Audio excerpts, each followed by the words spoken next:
Hello friends, we'll solve CET questions for math. So we are basically solving CET paper, few of the questions today. Let's begin. Our first question is from differentiation chapter. To be able to solve this question, you need to know some basic concept. One is, if suppose your question is of the type of y equal to variable to the power variable, then you need to know that all this type of question are solved by taking log on both sides. This is one of the fundamental concepts we'll be using to solve this question. So let's start with the question. The question here is y is x to the power x so on up to infinity, and we want to find dy by dx. So this is a regular textbook question.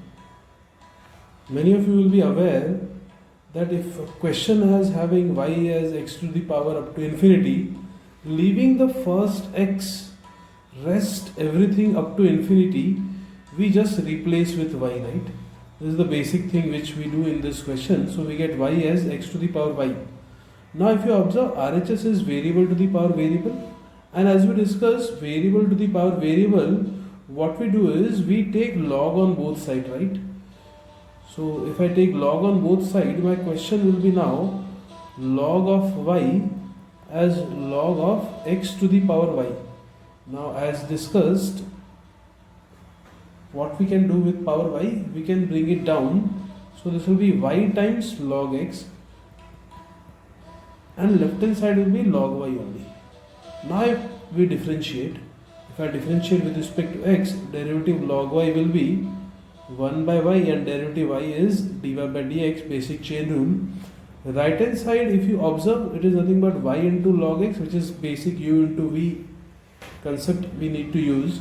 So what we do here is we keep y as it is, we take derivative of log x, then we keep log x as it is, and we take derivative of y. So what is derivative log x? Derivative log x is 1 by x, derivative of y is dy by dx. Now what we do is we need to prove dy by dx equal to something, right? So we need only one dy by dx in the question. Here we have two places dy by dx. So what we do is we take them together and we try to simplify this. So if I simplify this, what I get is 1 by y dy by dx minus log x dy by dx. So what I did is I just got both the dy by dx on one side. Now next step, we can take dy by dx common. So it will be easier to solve. If I take dy by dx common here, in the bracket we will be left with 1 by y minus log x equal to y by x. To solve this further, what we do is we just take 1 by y minus log x, we just take LCM here. So we get 1 minus y log x, everything divided by y. Now in the last step, we just cross multiply and simplify. So this y goes other side, multiply with y square. This x will come on the other side, in the denominator 1 minus y log x. So we get finally our answer as dy by dx as y square 1 plus log x. Now y square 1 minus y log x, if you observe, it matches with option number B. So our answer here is option D is our answer. This was very simple question. Only thing where people will find it difficult is maybe the first step, that leaving the first x, everything else need to be substituted as y. That was basic variable raised to variable question.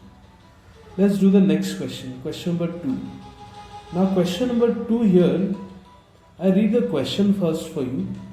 The question says, if fx and gx are two functions, where gx is x minus 1 by x, and f applied on gx, which is a composite function, is x cube minus 1 by x cube, then we want to find what is f dash x.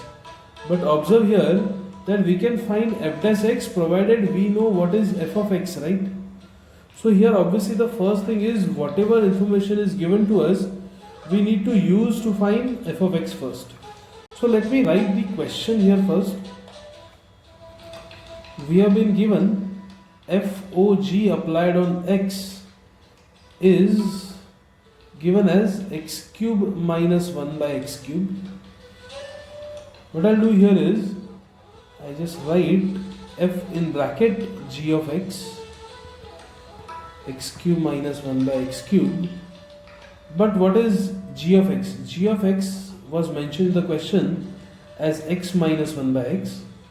So we just write f applied on x minus 1 by x gives you x cube minus 1 by x cube. So the idea is, can I simplify x cube minus 1 by x cube to get x minus 1 by x somehow? So if you observe, this is in the form of a cube minus b cube, right?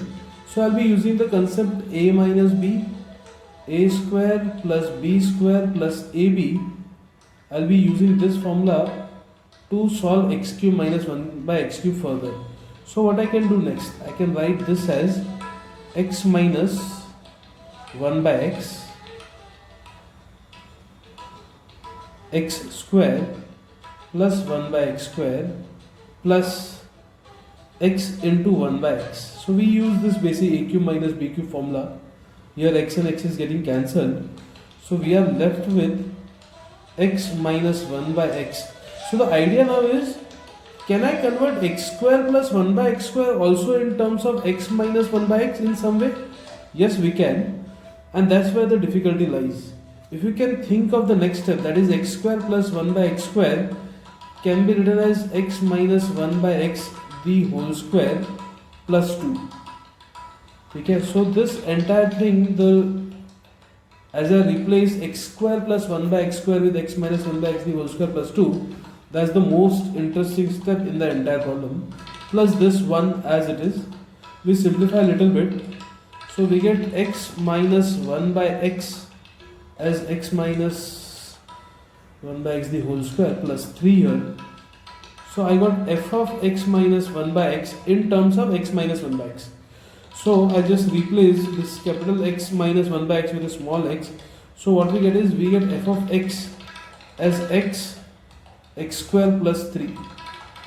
Where what I exactly did is, I actually wrote x minus 1 by x, I just replaced with small x. Okay. So now it is very easier for us to solve this further. I just open the bracket here, so we get x cube plus 3x. Now differentiation is very easy. Derivative of fx will be f dash x. Derivative x cube everybody knows, 3x square. 3x is 3, and that's my answer. Let's check whether this matches with any of our options or not. So this matches very easily to our option number 1, 3x square plus 3. So here our answer is option number A. So we got answer as option number A.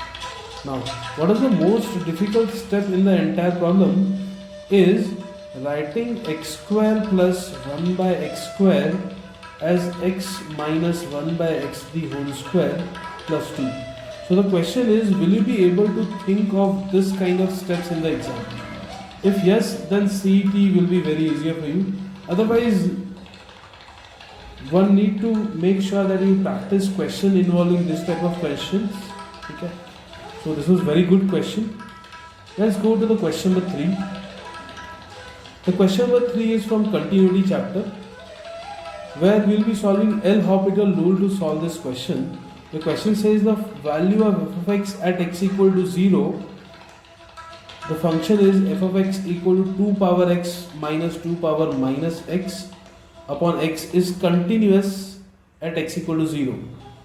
Fine. So we just want to find the value at x equal to 0.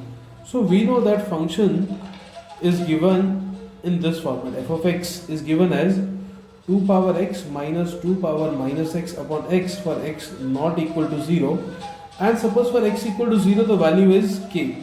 And basically we are interested in finding the value of k.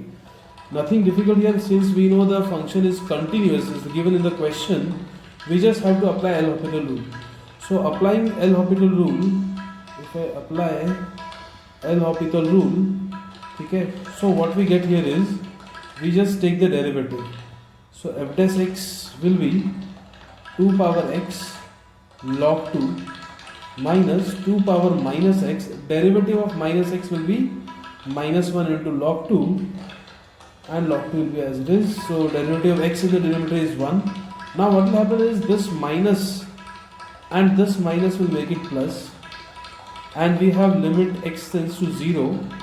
So if I apply limit, what will happen? If I apply limit x tends to 0, what we get? We get 2 power 0. This will be 2 power 0. We will have log 2. This minus and minus will be plus. We get 2 power minus 0. Doesn't make difference. Log 2 upon 1. Now anything power 0, as we know, is just 1. So we are just left with log 2 plus log 2, right? And how will you solve log 2 plus log 2? Log 2 plus log 2 is nothing but 2 times log 2. To simplify further, we just take 2 in the power. So we get log 2 to the power 2, which is nothing but just log 4.